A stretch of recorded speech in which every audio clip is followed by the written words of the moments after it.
Assalamualaikum guys, welcome back. Kalau sebelum ni, wanita ni viral sebab tak sembayang. Sorry, I tak suka solat. Kali ni masih sama juga, iaitu viral kerana benda yang pada aku entah apa-apalah. Dan aku rasa topik ni sampai pada waktu yang sangat tepat sebab sebelum aku dapat tahu pasal isu perempuan ni, aku ada tengok satu video yang juga viral hari ni pasal cubaan bunuh diri dekat satu flat dekat Kuala Lumpur.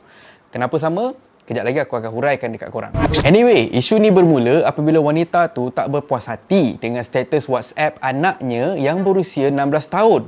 Jap, mak 33, anak 16. Maksudnya dia kahwin umur 17 tahun.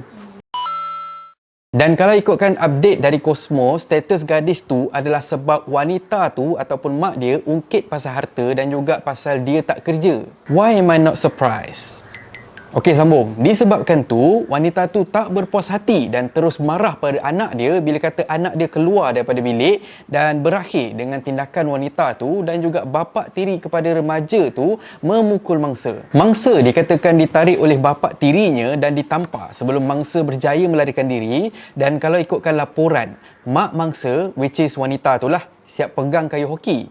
Tapi pada aku, perbuatan tu lebih kepada nak agak-agak je lah. Dia bukan kata nak pukul betul-betul. Dan pada aku, mustahil mak dia nak belasah anak dia dengan kayu hoki tu. Macam kita lah contohnya kan, bila kata kita marah anak kita. Siap pegang pedang samurai, siap posing nak jadi macam Zoro.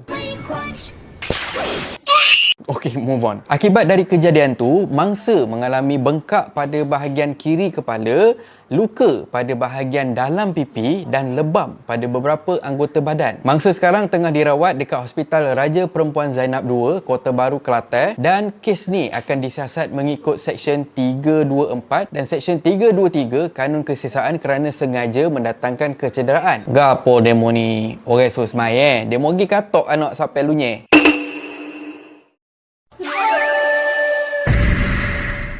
Yang pertama, dari segi niat, untuk wanita tu nak ajar anak dia supaya bekerja, pada aku dah elok dah.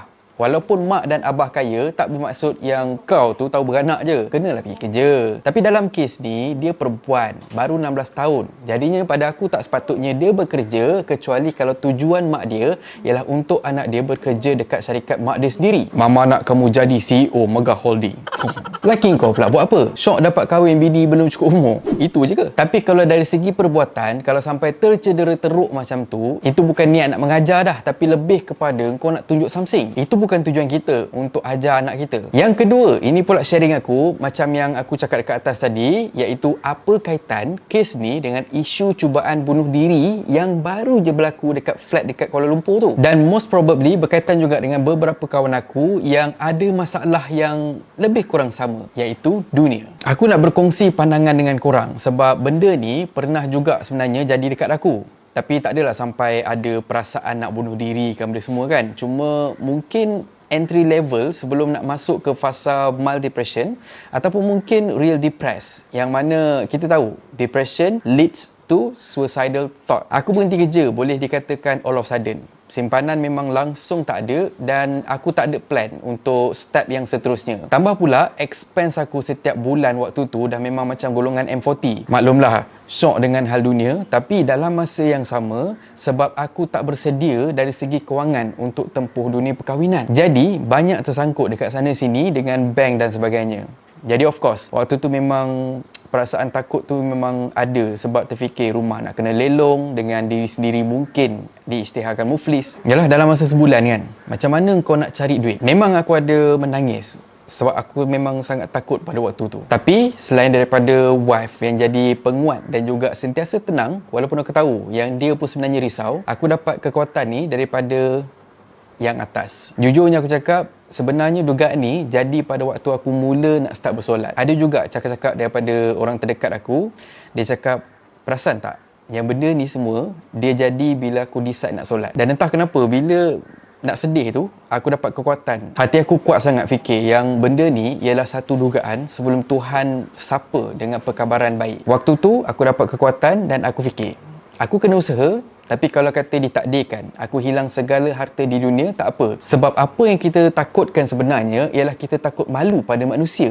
Sebab dulunya kita berjaya, tapi sekarang papa kedana. Lepas tu aku fikir, takkan sebab manusia, aku nak gadaikan agama. Pada aku, kunci yang kuatkan diri aku ialah bila kata aku tak peduli dan aku tak nak bergantung kepada manusia. Usaha confirm kena ada. Tapi serahkan semua pada Allah Subhanahu Wa Taala. Kalau bukan rezeki, tak apa.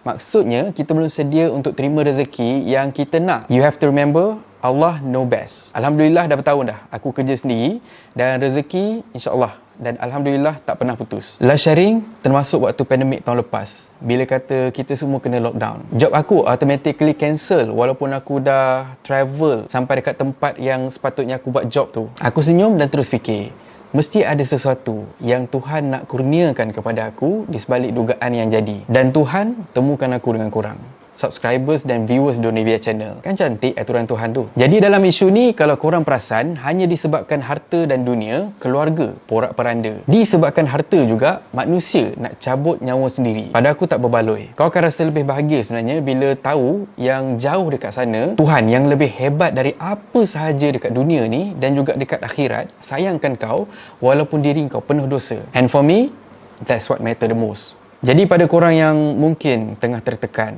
aku faham perasaan korang. Dan memang betul, jangan dengar cakap orang, tapi sentiasa ingat janji Tuhan pada kita. Kau beriman pada dia dan dia akan sentiasa pelihara kau. Maka, jangan bangga tak solat walau kaya.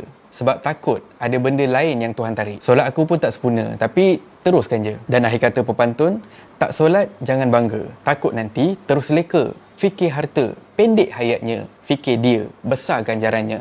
Dan kalau korang suka konten yang ada dalam channel ni, please consider to subscribe, okay? So thank you very much for watching and have a nice day. Stay home dan stay seorang. I love you, I miss you.